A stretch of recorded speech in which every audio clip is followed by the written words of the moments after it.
Welcome back to my channel. जय श्री कृष्णा। श्री कृष्ण की अध्यक्षता और धृष्टद्युम्न के सेनापतित्व में पांडवों की सेना ने प्रस्थान किया। कुरुक्षेत्र पहुंचकर युधिष्ठिर ने एक अच्छा स्थान देखकर पड़ाव डाल दिया। सहायता के लिए साथ आए सभी राजाओं के लिए उनके पद के अनुसार शिविर लगाए गए।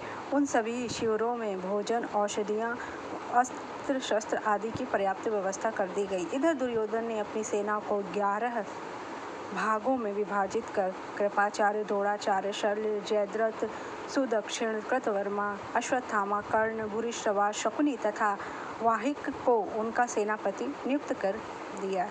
भीष्म पितामह को उन सभी का सेनापतियों का भी सेनापति बना दिया। कौरवों की इस विशाल सेना ने भी कुरुक्षेत्र में दूसरी ओर अपना पड़ाव डाल दिया। सारी व्यवस्था हो जाने के पश्चात दुर्योधन के मामा शकुनी के पुत्र उलूक युद्ध का संदेशा लेकर पांडवों के पास भेजा। पांडवों के शिविर में जहाँ श्री कृष्ण, युधिष्ठिर, भीम, अर्जुन, नकुल, सहदेव, शिखंडी आदि उपस्थित थे, उलूक ने जाकर कहा, हे युधिष्ठिर, हमारे महाराज दुर्योधन ने संदेश भिजवाया है कि इंद्रजालिक कृष्ण के बहकावे में आकर तुम लोग कौरवों से युद्ध करने आ गए हो। अब हमने सभी सभा में द्रौपदी का अपमान किया था, तब तुम लोग युद्ध नहीं कर पाए, तो अब क्या करोगे? युद्ध में तुम लोगों की पराजय अवश्य है। भीष्म, कृपाचार्य, द्रोणाचार्य जैसे योद्धाओं के समक्ष तुम लोग एक क्षण भी नहीं टिक पाओगे और वे सब तुमको यमलोक का रास्ता दिखा देंगे। भला विराट के यहाँ नपुंसक बनकर नाचने वाला अर्जुन क्या तुम युद्ध करेगा?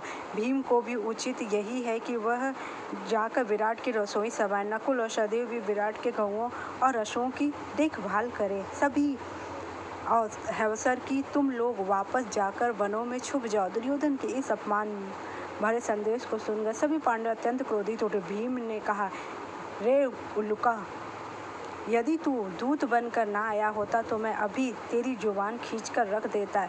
जा, दुर्योधन को मेरा भी संदेश दे देना कि असली योद्धा युद्ध क्षेत्र में अपनी वीरता और पराक्रम दिखाता और उसके जैसा नपुंसक ही इस तरह डींग हाँकने का काम करता है। यदि साहस है तो वह मुझसे युद्ध करे, मैं उसका वध करके अपनी प्रतिज्ञा पूरी करूंगा और द्रौपदी के अपमान का प्रतिशोध लूंगा। अर्जुन बोले, उलूक, मेरी और दुर्योधन से कहना कि जिस कर्ण के बल पर गर्व अनर्गल प्रलाप कर रहा है उसे युद्ध में मैं मारूंगा। मैं जनार्दन की शरण लेकर कहता हूँ कि शीघ्र भीष्म, द्रोण आदि योद्धाओं का मैं वध कर दूंगा।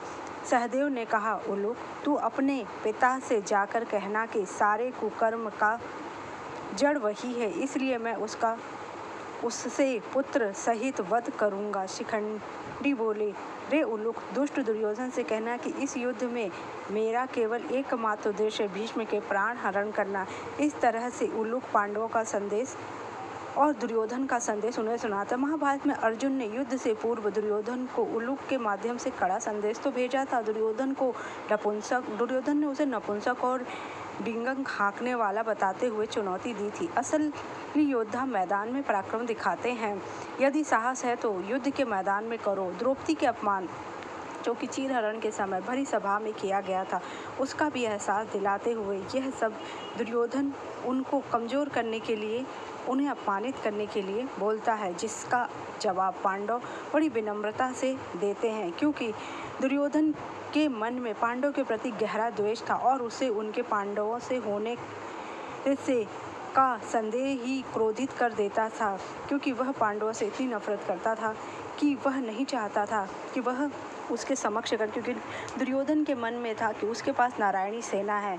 और उससे पहले अर्जुन ने संजय के माध्यम से दुर्योधन को कड़ा संदेश भिजवा दिया था। पांडवों का न्योता राज्य इंद्रप्रस्थ नहीं लौटाया गया तो युद्ध अनिवार्य है। अर्जुन ने चेतावनी दी थी कि युद्ध में कौरवों सेना सूखे घास की तरह भस्म हो जाएगी और दुर्योधन स्वयं सूखे वृक्ष की तरह युद्ध भूमि में कटकर गिर जाएगा यदि उसने हट नहीं छोड़ी।